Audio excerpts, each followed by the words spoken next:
nggak bisa adaptasi ketika semua udah di mobile wave tahun 2012. Harus serba aplikasi, semuanya telat, banyak yang kena perusahaan. Ini AI akan lebih parah dampaknya dibanding kulkas tahun misalnya 1900-an, Pak. Dimana kan zaman dulu orang ada yang harus bekerjanya beda-beda tuh sebelum adanya kulkas dan lain-lain. Ini revolusi teknologi menurut saya yang paling ujung. Dimana kepintaran manusia, Pak Hermanto ketika pakai AI itu pasti akan dapat input yang lebih besar dibanding karyawan Pak Hermanto pakai AI. Jadi gapnya tuh intelektual, ini yang bahaya Pak menurut saya. Karena yang pintar tuh jadi pintar sekali dengan AI ini. Saya nggak akan ada sekarang kalau nggak ada AI. Semua yang saya lakukan setiap hari. Even Jensen Huang tuh bikin Nvidia sekarang udah pakai AI yang dia bikin sendiri gitu. Jadi udah terlalu pintar dan terlalu canggih. Kalau sekedar kreatif saya rasa udah jauh lebih kreatif Pak sekarang. Apalagi pekerjaan yang di depan laptop Pak, data entry dan lain-lain. Karena saya sekarang kalian 15 ya Pak, tapi mungkin workloadnya 300 sampai 500 orang. AI semua sistemnya. Saya misalnya punya video editing, itu ada sistem untuk clippingnya semua. Itu teman-teman lihat udah bukan manusia sih. Saya bulan yang lalu ya ke sekolah SMK Tanoko. Ya. Itu kan anak-anak yatim piatu.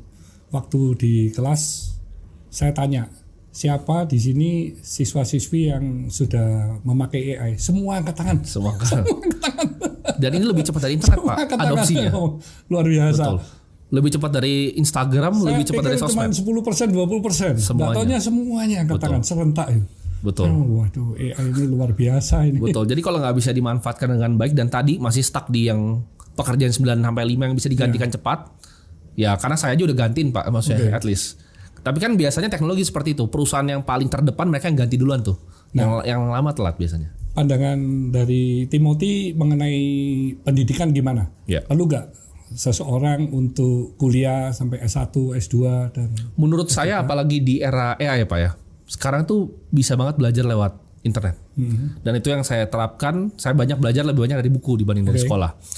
Ini mungkin nggak bisa dipukul rata sama semua orang karena semua orang punya passion dan kemampuan dan hobi yang berbeda-beda. Tapi ketika saya misalnya SMA nih IPS misalnya, saya belajar akuntansi dasar Pak.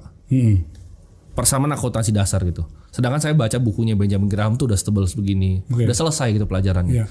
Dan jadi saya ngerasa kayaknya ini bukan tempat yang cocok untuk saya, tapi bukan untuk semua orang. That's why saya juga punya ini kan, saya punya ada 6 sekolah. Sekarang saya udah bangun 6 sekolah, tapi total sekolah 1000 murid, SD, macam-macam. Saya lagi maksud saya yang lebih setelah high school lah, itu diperlukan nggak? Sekarang menurut saya udah nggak. Contoh ya, teman-teman mungkin kuliah bisnis nih di Indonesia ya, kuliah bisnis sama nonton semua podcastnya Pak Hermanto, mungkin lebih pintar nonton semua podcast Pak Hermanto. Tapi kalau untuk skill tertentu, misalkan, Timothy kan juga sudah punya company nih. You mau hire CFO misalnya. You apa nggak lihat dia harus S1 atau S2 yang benar-benar paham mengenai finance, tax, accounting. Kalau dia cuma dari internet atau dari cuma YouTube aja kan dasarnya kurang kuat. Sebenarnya kalau misalnya finance mungkin masih bisa ya Pak. Kalau menurut saya CFO yang mungkin nggak bisa itu kedokteran, hukum. Beberapa yang ilmunya praktis dan langsung dilakukan di lapangan ya. Engineering, dokter, sama loh itu. Aerospace engineering. Kan masing-masing ada ekspertise sendiri. Menurut saya kalau misalnya di situ oke. Cuman di luar yang itu kayak kuliah manajemen, kuliah bisnis, kuliah bisnis, kuliah yang bisa dicari dengan gampang, kuliah marketing begitu. Menurut saya itu nggak penting-penting banget untuk dilakukan sekarang, apalagi passionnya bukan di sana. Cuman bukan berarti pendidikan nggak penting. Yang saya bilang tuh sistemnya Pak. Di mana sekolah yang saya pelajarin ketika saya sekolah ya dulu SMA, diajarin menghafal, bukan diajarin pemikiran kritis dan logika. Jadi ini yang saya pengen tanamin, makanya saya pikir udahlah, saya dapat gini, saya coba bikin sekolah saya sendiri. Jadi saya udah bikin 6, saya testing dari TK, SD, SLB juga saya bikin, SMA saya bikin. Total udah 1000 murid sekarang. Dan mereka semuanya gratis. Masuk ke SMK yang lebih ke kejuruan. Awalnya saya mau coba lebih siap untuk berwirausaha dan mungkin bisa membuka lapangan kerja. Saya harus mencari pekerjaan. Saya punya pikiran begitu, tapi kan saya waktu itu mau selesaiin masalah ini adalah yang saya mau selesaiin poverty Pak. Jadi yang mau coba saya tackle di hidup saya tuh poverty. Kenapa orang tuh nggak punya duit? Yang saya bilang kan itu sebenarnya tuh viral tuh, miskin karena G gitu kan. Karena menurut saya itu kalau orang bisa nggak punya uang itu karena mereka kurang ada ilmunya. Ada ilmunya pasti bisa. Orang seperti Pak Hermanto dikasih tempat manapun tanpa privilege manapun pasti jadi. Gitu. Jadi saya coba untuk eksperimen, saya cari daerah yang pendapatan per kapitanya paling rendah. Saya start di NTT. Saya awalnya bikin SMA dulu Pak. Saya udah bikin yang kayak SMA, cuma ada lab komputernya SMA segala macam. Kan dia masih harus nerusin lagi ke S1, S2 ya. Kalau harusnya SMK langsung sudah siap. Betul. Untuk berwirausaha. Betul, tapi ketika saya tackle di daerah seperti itu, mereka dikasih lab komputernya belum siap Pak keterampilannya. Jadi saya pikir oke, ini harus lebih kecil lagi berarti mulainya.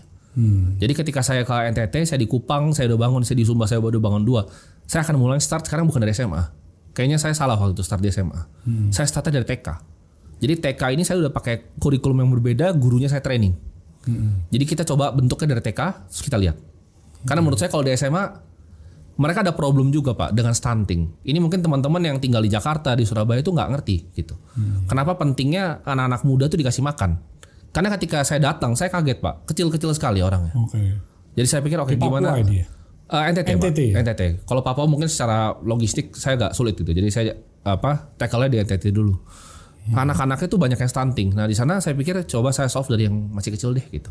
Jadi akhirnya saya bikin bersih, saya bikin sumur ya segala macam gitu. Karena itu mungkin ya passion saya di sana, karena saya punya ya dendam di pendidikan, karena saya rasa pendidikan ini gak semestinya seperti ini. Ini kan yang dibikin sama Rockefeller sebenarnya dari 1900 kan. Karena dia waktu itu butuh karyawan untuk pabriknya, Standard Oil. Jadi yang bikin semua sistem sekolah tuh Rockefeller. Sampai sekarang foundation masih influence semua pendidikan di dunia. Nah saya pengen sekolah yang baru, yang critical thinking, yang orang tuh gak menghafal gitu. Nah kalau menurut tim ya, sekarang ini anak-anak muda ini lebih suka healing ya, ada tantangan sedikit sudah pindah kerja. Nah itu disebabkan oleh apa? Mudah bosan juga ya? Itu sih mentalnya yang lemah ya Pak, tapi itu yang saya sadar sih Pak, di generasi saya dan di generasi di bawah saya. Mereka itu maunya kerja sedikit ya, maunya cepat gitu ya. Contoh ya, seperti misalnya karyawan saya ini, saya ngomongin aja, mungkin orang kan nonton juga gitu. Izin saya sakit, terus saya bilang, kamu sakit apa? Saya kerja dari 14 tahun, 365 hari itu belum ada libur loh. Ini kayak saya sama Pak Hermanto ini udah mau weekend gitu kan. Kita nggak ada libur. Pak Hermanto saya yakin dengan kebugaran seperti ini di umur 60 tuh kayaknya nggak ada. Maksudnya lu baru pilek sedikit aja udah mau udahan Pak. Jadi di situ saya ngerasa sampai nggak ada suara aja tetap kerja. Betul. Saya juga ini tidur cuma sedikit gitu kan. Tapi ya namanya emang kerja, emang hobi. Oh mereka nggak tahu tanggung jawab Pak. Mereka pikirnya cuma mau healing. Jadi mereka nggak dalam kacamata tanggung jawab. Karena saya rasa pekerjaan tuh sebuah tanggung jawab. Saya bahkan bukan tanggung jawab dengan saya, dengan orang tua dan keluarga. Tanggung jawabnya lebih besar kan, lingkupnya karyawan tuh. Dan lingkup kedua, saya punya charity sekolah yang saya gratisin semua. Ini kalau nggak di-funding lagi gimana gitu kan. Jadi tanggung jawabnya besar. Saya rasa orang yang nggak punya mentalitas tanggung jawab itu akan ya dikit-dikit healing gitu. Saya healingnya apa? Healingnya kerja Bang. Nah healingnya nih, cari ilmu sama Pak Hermanto nih healing saya. Tadi sempat korek-korek banyak gitu.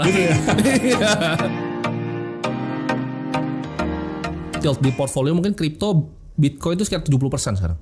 BCA itu mungkin 10%. Sisanya saya pegang cash. Jadi saya lagi pegang US Treasury banyak.